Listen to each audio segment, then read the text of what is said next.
New hope ಟಿವಿಯ ಎಲ್ಲ ವೀಕ್ಷಕರಿಗೂ ಕರ್ತನಾದ ಯೇಸು ಕ್ರಿಸ್ತನ ನಾಮದಲ್ಲಿ ವಂದನೆಗಳು. ನಿರೀಕ್ಷೆಯ ವಾಕ್ಯ ಎಂಬ ಕಾರ್ಯಕ್ರಮಕ್ಕೆ ತಮ್ಮೆಲ್ಲರಿಗೂ ಆರ್ಥಿಕ ಸ್ವಾಗತ. ಬನ್ನಿರಿ, ಈ ದಿನ ದೇವರು ನಮಗಾಗಿ ಇಟ್ಟಿರುವ ನಿರೀಕ್ಷೆಯ ವಾಕ್ಯವನ್ನು ಧ್ಯಾನಿಸೋಣ. ಈ ದಿನ ದೇವರ ವಾಕ್ಯದ ಧ್ಯಾನಕ್ಕಾಗಿರುವಂಥ ವಿಷಯ, ಸಂತೋಷವನ್ನು ನಾಳೆಗೆ ತಳ್ಳಬೇಡಿ. ಅದಕ್ಕೆ ಆಧಾರವಾಗಿ ಫಿಲಿಪ್ಯ ಬರೆದ ಪತ್ರಿಕೆ 4ನೇ ಅಧ್ಯಾಯ 4ನೇ ವಚನ, ಯಾವಾಗಲೂ ಕರ್ತನಲ್ಲಿ ಸಂತೋಷಿಸಿರಿ.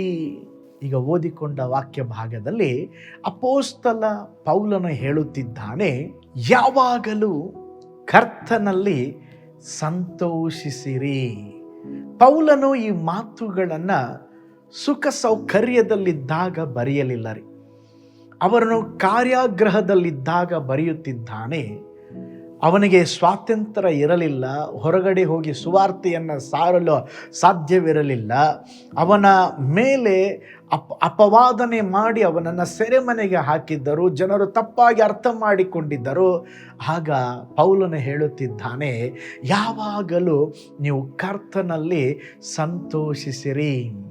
ಪೌಲನು ಸೆರೆಮನೆಯ ಆ ಗೋಡೆಗಳ ಒಳಗಡೆ ಇದ್ದರೂ ಕೂಡ ಅವನ ಸಂತೋಷವನ್ನು ಕಳೆದುಕೊಳ್ಳಲಿಲ್ಲ.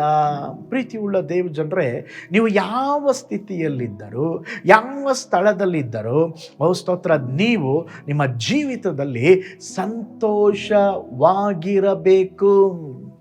ನೀವು ಕಾಯುತ್ತಿರುವ ಸ್ಥಳದಲ್ಲಿ ದೇವರ ಕೃಪೆ ಇದೆ. ನೀವು ಹೋರಾಟದಲ್ಲಿದ್ದರೂ ದೇವರು ನಿಮ್ಮನ್ನು ಬಿಟ್ಟಿಲ್ಲ. ಸಂತೋಷವು ಪರಿಸ್ಥಿತಿಯಿಂದ ಬರಬಾರದು, ಸಂತೋಷವು ನಮ್ಮ ದೇವರಿಂದ ಬರಬೇಕು. ಪರಿಸ್ಥಿತಿಗಳು ಬದಲಾಗುತ್ತದೆ, ಜನರು ಬದಲಾಗುತ್ತಾರೆ, ಯೋಜನೆಗಳು ಬದಲಾಗುತ್ತದೆ, ಆದರೆ ಕರ್ತನು ಬದಲಾಗುವುದಿಲ್ಲ. ಕರ್ತನಾದ ಯೆಹೋವನು ನಾನು ಮಾರ್ಪಟ್ಟಿಲ್ಲ ಎಂಬುದಾಗಿ ದೇವರು ಹೇಳಿದರು. ನಮ್ಮ ಸಂತೋಷವು ಕ್ರಿಸ್ತನಲ್ಲಿ ಮಾತ್ರ ಇರಬೇಕು. ನಾವು ಅನೇಕ ಬಾರಿ ನಮ್ಮ ಸಂತೋಷವನ್ನು ಮುಂದಕ್ಕೆ ತಳ್ಳುತ್ತೇವೆ.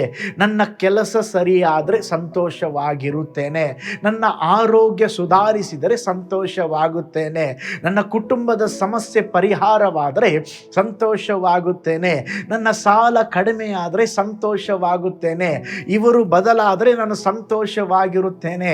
ನೋಡ್ರಿ, ನಮ್ಮ ಸಂತೋಷಕ್ಕೆ ಯಾವಾಗಲೂ ಷರತ್ತು ಹಾಕಿದರೆ ನಿಮ್ಮ ಜೀವನದ ಬಹಳ ಭಾಗ ಅಸಂತೋಷದಲ್ಲೇ ಕಳೆಯಬೇಕಾಗುತ್ತದೆ. ಎಲ್ಲವೂ ಸಂಪೂರ್ಣವಾಗಿ ಸರಿಯಾದ ನಂತರ ಮಾತ್ರ ಸಂತೋಷ ಪಡುತ್ತೇನೆ ಅಂತ ಹೇಳಿದ್ರೆ ಆ ದಿನ ಬಹಳ ತಡವಾಗಿ ಬರಬಹುದು ಅಥವಾ ಬರದೇನೂ ಇರಬಹುದು. ದೇವರು ನಮಗೆ ಈ ದಿನವನ್ನು ಕೊಟ್ಟಿದ್ದಾರೆ. ಈ ದಿನದಲ್ಲಿ ಉಸಿರು ಇದೆ, ಈ ದಿನದಲ್ಲಿ ನಮಗೆ ಕೃಪೆ ಇದೆ, ಈ ದಿನದಲ್ಲಿ ಪ್ರಾರ್ಥನೆ ಮಾಡುವ ಅವಕಾಶವಿದೆ, ಈ ದಿನದಲ್ಲಿ ಕರ್ತನ ಒಳ್ಳೆತನವನ್ನು ಅನುಭವಿಸುವ ಅವಕಾಶವಿದೆ. ಆದುದರಿಂದ ಸಂತೋಷವನ್ನ ನಾಳೆಗೆ ತಳ್ಳಬೇಡ್ರಿ. ಈ ದಿನದಲ್ಲೇ ಕರ್ತನಲ್ಲಿ ಸಂತೋಷಿಸಿರಿ. ನಿಮ್ಮ ಜೀವನದಲ್ಲಿ ಕೆಲವು ಭಾರಗಳಿರಬಹುದು, ಆರೋಗ್ಯದ ಚಿಂತೆ ಇರಬಹುದು, ಕುಟುಂಬದ ಒತ್ತಡ ಇರಬಹುದು, ಕೆಲಸದ ಸಮಸ್ಯೆ ಇರಬಹುದು, ಹಣಕಾಸಿನ ಅನೇಕ ತೊಂದರೆಗಳಿರಬಹುದು. ಆದರೆ ಸ್ತೋತ್ರ, ನಿಮ್ಮ ಜೀವಿತದಲ್ಲಿ ಇವತ್ತೂ ಸಹ ದೇವರ ಕೃಪೆ ನಿಮ್ಮ ಮೇಲೆ ಇದೆ, ದೇವರು ನಿಮ್ಮ ಜೊತೆಯಲ್ಲಿದ್ದಾರೆ. ಅದಕ್ಕಾಗಿ ನೀವು ಸಂತೋಷ ಪಡಬೇಕ್ರಿ. ನೀವು ಯಾವುದರ ಮೇಲೆ ಗಮನ ಕೊಡ್ತೀರೋ ಅದೇ ದೊಡ್ಡದಾಗಿ ಕಾಣುತ್ತದೆ. ನೀವು ಸಮಸ್ಯೆಯನ್ನು ಮಾತ್ರ ಯೋಚಿಸಿದರೆ ಸಮಸ್ಯೆ ದೊಡ್ಡದಾಗಿ ಕಾಣುತ್ತದೆ. ಆದರೆ ದೇವರ ಆಶೀರ್ವಾದವನ್ನು ಯೋಚಿಸಿದರೆ ನಿಮ್ಮ ಮನಸ್ಸಿನಲ್ಲಿ ಒಂದು ಕೃತಜ್ಞತೆ ಬೆಳೆಯುತ್ತದೆ. ಅದಕ್ಕೆ ದೇವರು ಹೇಳುತ್ತಾ ಇದ್ದಾರೆ, ಸಂತೋಷವನ್ನು ನಾಳೆಗೆ ತಳ್ಳಬೇಡ್ರಿ.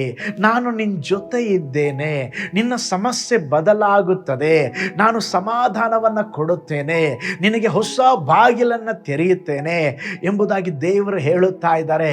ಆದುದರಿಂದ ಈ ದಿನದಲ್ಲಿ ಸಂತೋಷವಾಗಿರ್ರಿ. ಆ ಸಂತೋಷವನ್ನು ಹಾಳುಗೆಡುವಿಕೊಳ್ಳಬೇಡ್ರಿ, ಆ ಸಂತೋಷವನ್ನು ಹಾಳು ಮಾಡಿಕೊಳ್ಳಬೇಡ್ರಿ. ಹಾಗಾದರೆ ಕರ್ತನೇ, ಈ ದಿನದಲ್ಲಿ ದೇವರೇ ನಾನು ಸಂತೋಷವಾಗಿರುತ್ತೇನೆ, ನನ್ನ ಜೀವಿತದಲ್ಲಿ ಏನಾದರೂ ಸಹ ಸಂತೋಷವಾಗಿರುತ್ತೇನೆ ದೇವರೇ. ಪರಿಸ್ಥಿತಿಯಿಂದ ಅಲ್ಲ, ನಿನ್ನ ಮೂಲಕ ಬಂದ ಕಾರ್ಯಗಳಿಗಾಗಿ ಸಂತೋಷ ಪಡ್ತೇನೆ ಎಂಬುದಾಗಿ ಸಂತೋಷವಾಗಿರ್ರಿ. ನಿಮ್ಮ ಜೀವಿತದಲ್ಲಿ ಒಂದೊಂದು ದಿನವೂ ಒಂದೊಂದು ಸಮಯವು ನಾವು ಸಂತೋಷವಾಗಿಯೇ ಜೀವಿಸೋಣ.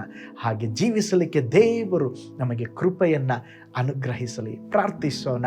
ಪರಲೋಕದಲ್ಲಿ ವಾಸ ಮಾಡುವ ನಮ್ಮ ತಂದೆಯಾದ ದೇವರೇ, ಈ ದಿವಸ ನಮ್ಮ ಜೊತೆಯಲ್ಲಿ ಮಾತನಾಡಿದ್ದೀರಾ. ಸಂತೋಷವನ್ನು ಮುಂದಕ್ಕೆ ಹಾಕಬಾರದೆಂಬುದಾಗಿ, ಸಂತೋಷವನ್ನು ಮುಂದೂಡಬಾರದೆಂಬುದಾಗಿ. ಹೌದಪ್ಪ, ನಮ್ಮ ಜೀವಿತದಲ್ಲಿ ದೇವರೇ ಈ ದಿನ ಪ್ರತಿಯೊಂದು ದಿನಕ್ಕಾಗಿ, ನೀನು ಕೊಟ್ಟಂಥ ಕೃಪೆಗಾಗಿ, ಬಲಕ್ಕಾಗಿ ದೇವರೇ, ಸಮಸ್ಯೆಗಳನ್ನು ನೋಡದೆ ನಿಮ್ಮನ್ನು ನೋಡಲಿಕ್ಕೆ ದೇವರೇ, ಹೋರಾಟಗಳನ್ನು ನೋಡದೆ ನಿಮ್ಮನ್ನು ನೋಡಲಿಕ್ಕೆ ಪ್ರತಿ ಕ್ಷಣವು ಸಂತೋಷವಾಗಿ ನಮ್ಮ ಜೀವಿತವನ್ನು ಜೀವಿಸಲಿಕ್ಕೆ ನಮಗೆ ಸಹಾಯ ಮಾಡಿ, ಸಂತೋಷದಲ್ಲಿ ಇರಲಿಕ್ಕೆ ಸಹಾಯ ಮಾಡಿ. ಪೌಲನ ಹಾಗೆ ಯಾವಾಗಲೂ ನಾವು ಕರ್ತನಲ್ಲಿ ಸಂತೋಷಿಸಲಿಕ್ಕೆ ನಮಗೆ ಕೃಪೆಯನ್ನು ಅನುಗ್ರಹಿಸ್ರಿ. ಈ ದಿನ ನಿನ್ನ ಜನರಿಗೆ ಆಶೀರ್ವಾದವಾಗಲಿ. ನಿನ್ನ ದೈವಿಕವಾದ ಕರ ಒಂದೊಂದು ಕುಟುಂಬದ ಮೇಲಿರಲಿ.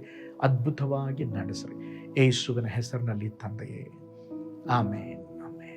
Price the lord. ಹಾಗಾದರೆ ಯಾವಾಗಲೂ ಕರ್ತನಲ್ಲಿ ಸಂತೋಷಿಸಿರಿ. ದೇವರು ನಿಮ್ಮೊಡನೆ ಇದ್ದಾರೆ. God bless you.